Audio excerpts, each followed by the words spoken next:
Hi, my name is Randy Richardson. I'm so happy to be a part of Inside for Indies and to share my writer's workspace with you. Because of the stay-at-home orders, my writer's workspace is also now my workspace for my day job, which means that I spend a lot of time here. So it has to be a place that I feel comfortable in. And my comfort zone is baseball and the Chicago Cubs. For those who know me, I write a lot about the Chicago Cubs. And so my writer's workspace sort of reflects that.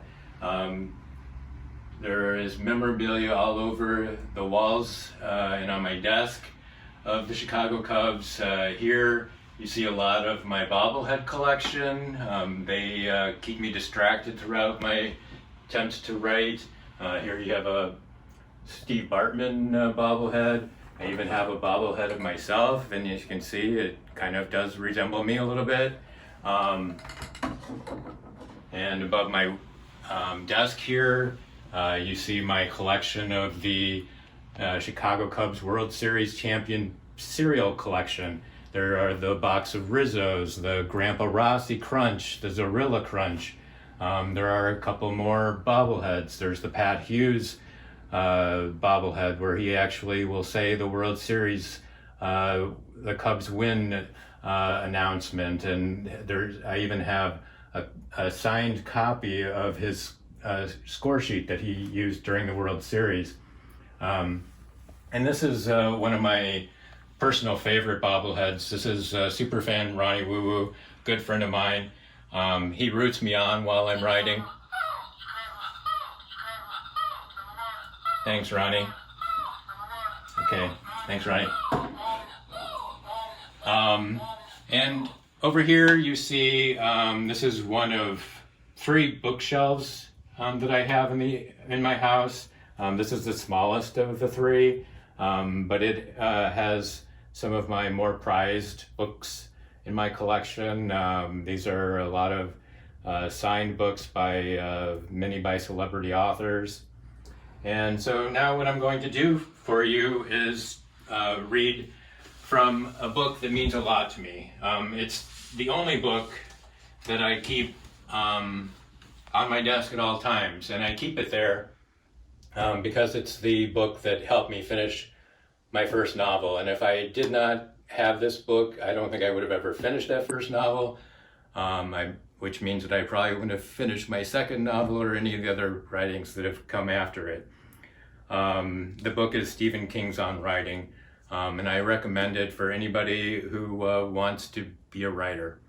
In it, the first half of the book, he writes of his own personal journey in sort of a memoir form to become a writer. And then the second part of the book, he gives his own tips. He basically teaches us what his idea of what you need to do to become a better writer. And it's helped me so many times, and I always reach for it. That's just why I keep it on my desk at all times. So the passage that I'm going to read is a part about when he wrote this. He was in a really horrific automobile accident, and he writes a lot about this accident and his journey of recovery and how writing helped him through that. And he also writes about his writer's workspace, which is why I chose this passage. For years, I dreamed of having the sort of massive oak slab that would dominate a room. In 1981, I got the one I wanted and placed it in the middle of a spacious, skylighted study in the rear of the house. For 6 years, I sat behind that desk either drunk or wrecked out of my mind. A year or 2 after I sobered up, I got rid of that monstrosity and put it in a living room suite where it had been. In the early 90s, before they moved on to their own lives, my kids sometimes came up in the evening to watch a basketball game or a movie and eat pizza. I got another desk. It's handmade, beautiful, and half the size of that T-Rex desk. I put it in at the far west end of the office, in a corner under the eave. I'm sitting under it now, a 53-year-old man with bad eyes, a gimp leg, and no hangover. I'm doing what I know how to do, and as well as I know how to do it. I came through all the stuff I told you about, and now I'm going to tell you as much as I can about the job. It starts with this. Put your desk in the corner, and every time you sit down there to write, remind yourself why it isn't in the middle of the room. Life isn't a support system for art. It's the other way around. And so, if you'll notice, my desk is in the corner of the room. Thank you for coming into my writer's workspace. I hope you enjoyed it, and I hope if you can, you will support our indie booksellers.